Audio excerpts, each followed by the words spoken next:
In Bible times, there was once this man. I decided to do the video outside because it's very beautiful out here. It's a little bit warm, but it's very beautiful. But I got a story for you here. In the Bible times, there's this guy called Asa. I don't know if you ever heard of him or if you remember reading about him. It's in Chronicles, 2nd Chronicles, and 1st Kings. It talks about him a little bit too. But Asa is a guy that he's like the 3rd or 4th generation away from David. So it's like his great-great-grandson or something like that. And this guy was actually kind of a cool guy because it says that he was a man after God's own heart, which is cool, which is good because we should all be that person. But anyway, here's kind of a cool thing that Asa did, or that God did through Asa.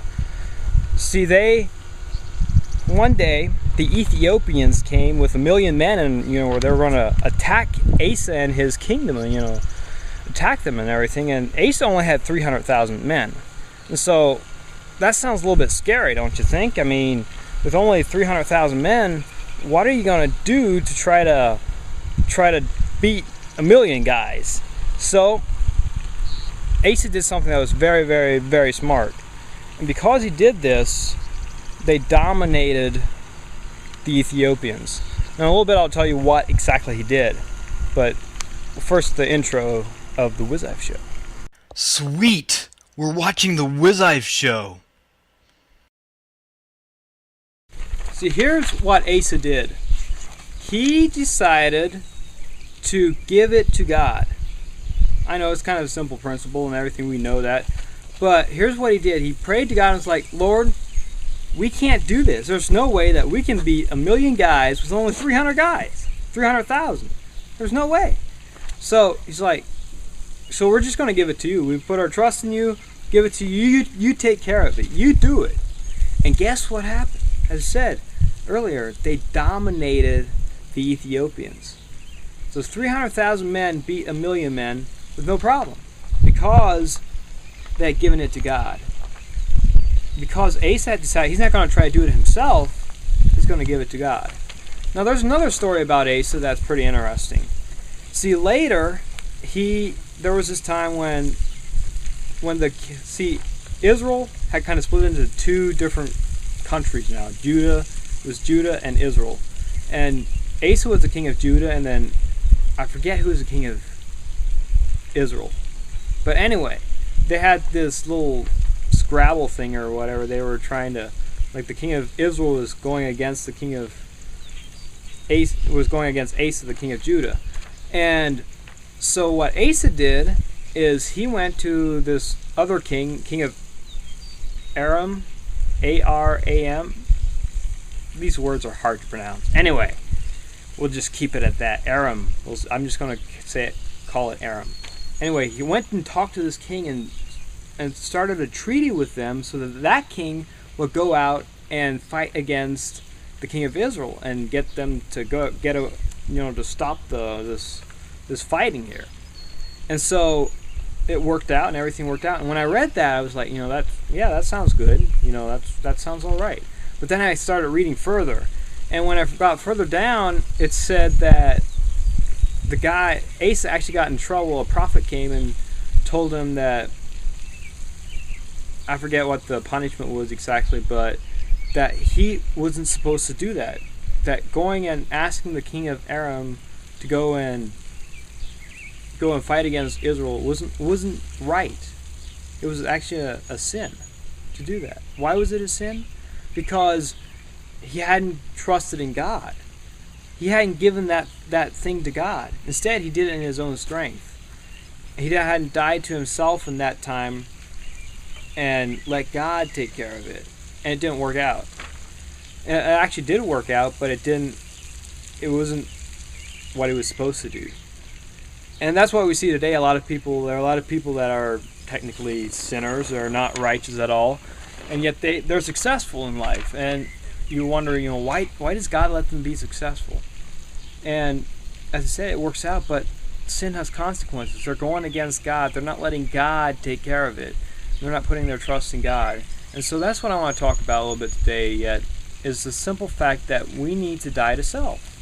If you want power, you want to live with power, and purpose in life, then you need to die to self. I pretty much excuse me.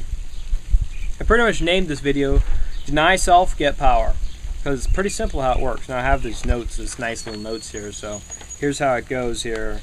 I have a couple verses I want to read. Luke 9:23-24. Then he said to them all, if anyone would come after me, he must deny. This is Jesus talking to a group of people. He must deny himself and take up his cross daily and follow me. For whoever wants to save his life will lose it. Whoever loses his life for me will save it. Pretty much what I'm saying is we got to lose ourselves for our own strength. We can't rely on ourselves.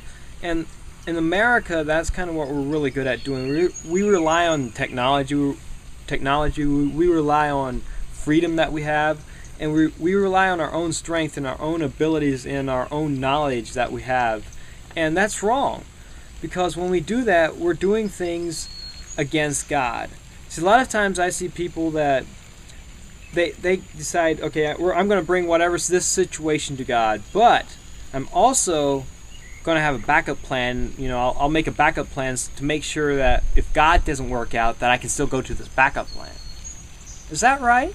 No, it's not right, and you know that.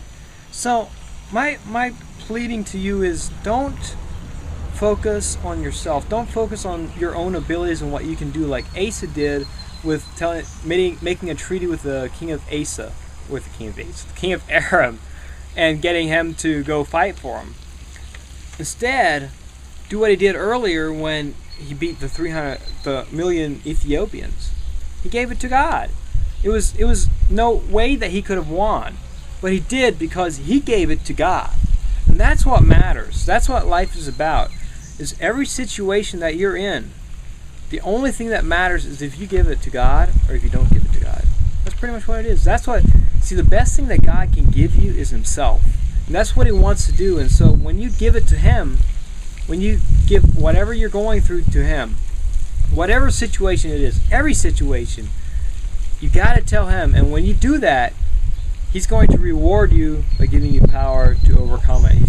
He's going to be behind you to win that battle, whatever your battle may be. And God always is faithful in that. He will always do that. It says, there's many verses that talk about how if we seek God, he will let us find him. And for myself, one thing that I've already mentioned about denying myself and getting power was this thing of the prison crusades. First couple of prison crusades that I went to, I couldn't really get into anybody. I couldn't really reach anybody's heart and couldn't really change anybody, which it's not me changing them anyway, but it's God. But at the moment that I decided to let God do it instead of me trying to do it with my own knowledge, that's the time that it made a difference. There was 3 people that I talked to and their lives were changed because of what I said. But it wasn't because of me. It was because of God. I let God do it. I gave it to God. I was like, Lord, I can't do this, but you can. And it worked out great. And every Whiz Eye Show video that I do is the same way. And I think they turn out pretty good because I don't try to do it myself. I'm just like, hey, Lord, I can't do this, but you can. So that's what I want you to do. Next time you're in a pickle, in a hard situation, and between a rock and a hard place, or whatever you want to call it. But whenever you're in that situation, instead of trying to figure out yourself, just simply be weak and feeble enough to say, Lord, I can't do this, but you can. I'm going to put my trust in you. Be strong for me here. Guess what's going to happen? It's going to work out. Everything's going to be fine. I wanted to share a quote yet before I close here. It's A.W. Tozer says, among the plastic saints of our times, plastic saints, doesn't that sound kind of mighty? The plastic saints of our time, Jesus has to do all the dying, and all we want to hear is another sermon about his dying. Don't be a plastic saint, in other words. You don't want to just focus on Jesus dying for us. You want to focus on you dying for him. Because that's what really matters. When you lose your life for him, that's when you're going to gain it. That's when you actually get power. That's when you can deny yourself and get power. And I want you to remember that. And in the comment section below, write down a couple things that you got to work at, that you don't really deny yourself, that you try to do it yourself instead of denying yourself and getting power? Is something that you're struggling with? Maybe it's financial, maybe it can be anything. Write in the comment section below. Okay guys, we're ready for WizLife goal number 41. What do you say? Anyway, it's deny self, get power. It's a pretty simple principle. If you deny yourself, lose your own life, you will get power. God will give you power. You give it to God, He will give you power. Pretty simple. Anyway, Luke 9:23 is what I put down, and that is, and He was saying to them all, if anyone wishes to come after me, he must deny himself. Right there it says it. Plain and simple, deny himself, yep. And take up his cross daily and follow me. If you do that, you get power. And you can beat 1 million Ethiopians if you do that. Now's the time that you've been waiting for. It's a WizLife joke of the week, or the biblical joke of the week, whatever you want to call it. And it's usually pretty funny and pretty lame. Okay, I found this joke online, so please submit your jokes. Here's how it goes. 2 men died and went to heaven. St. Peter greeted them and said, I'm sorry, gentlemen, but your mansions aren't ready yet. Until they are, I can send you back to earth or whatever you want to be. Great, said the first guy. I want to be an eagle soaring above the beautiful scenery. No problem, replied St. Peter, and poof, the guy was gone. And what do you want to be? St. Peter asked the other guy. I like to be one cool stud, was the reply. Easy, replied St. Peter, and the other guy was gone. After a few months, their mansions were finished, and St. Peter sent an angel to fetch them back. You'll find them easily, he says. One of them is soaring above the Grand Canyon, and the other one is on a snow tire somewhere in Detroit. I need you to submit your biblical joke so that I can have it on the show. Now, how to do that? Well, you can either go to wizlife.com and contact me, or you can go to YouTube and create a video response. This right here has been the WizLife Show. My name, as always, is Justin Miller, and I'm out.